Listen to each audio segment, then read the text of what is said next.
My name is Ryan Eustace, and I'm a staff attorney at the Legal Aid Society in our housing unit, and I'm here today to talk about what to do if you receive a marshal's notice.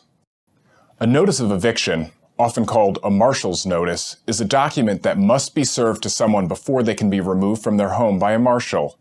It is only received after a judgment has been issued by the court in favor of the landlord. Although many people think they have no options when they're being evicted, this isn't true. In this video, we will discuss what you should do if you receive a marshal's notice and what to be prepared for if you think that you'll be served with one soon. If the judgment entered in your housing court case has found in favor of the landlord, they are allowed to apply to the court for a warrant of eviction. The warrant is sent to a city marshal that the landlord has selected to serve the marshal's notice to you, either in person or by posting it on your apartment door and mailing it to your address. The marshal will schedule your eviction on or after the 14th day following the date on the notice. Keep in mind, the day the notice is received is not the same as when it was served, and these 14 days include weekends. You can call the marshal to find out if and when you are scheduled for eviction. But you may not be told the date of the eviction until the day before the eviction is scheduled. You can find the phone number for the marshal assigned to your case on your marshal's notice. If you can't move out or pay what you owe by the eviction date listed on your marshal's notice, or if you think you shouldn't have to pay or move, you still have options. You can file an order to show cause, also known as an OSC, in housing court. A signed order to show cause stops the eviction process and brings the case back to court. In your order to show cause, you should explain your current situation and give the reasons you feel that your case should receive an extension of time to move or get rent arrears on the court date. You can also request the court to force the landlord to make repairs that were ordered in a previous stipulation or address a missed court date or other default.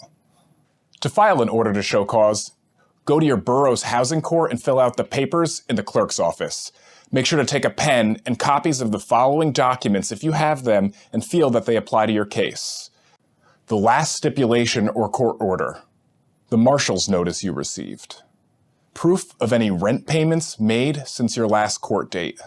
Copies of any money orders or checks made out to the landlord ready for payment.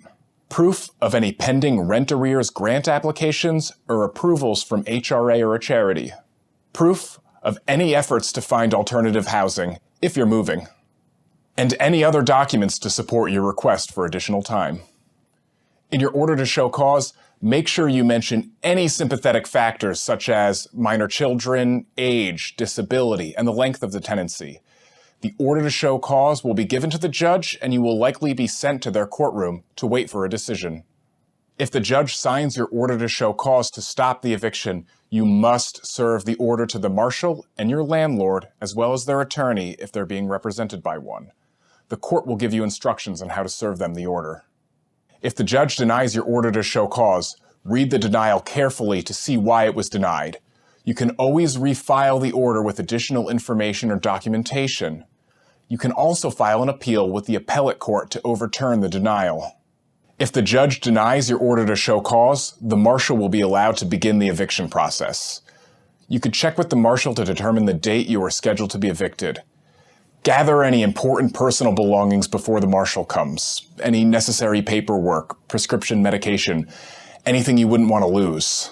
Getting served with a marshal's notice is an incredibly scary thing, but understanding what it means and what you could do about it can make the experience a little more manageable. There are a lot of variables to consider, but we at the Legal Aid Society are here to help. Please visit our website at legalaidnyc.org to get more information.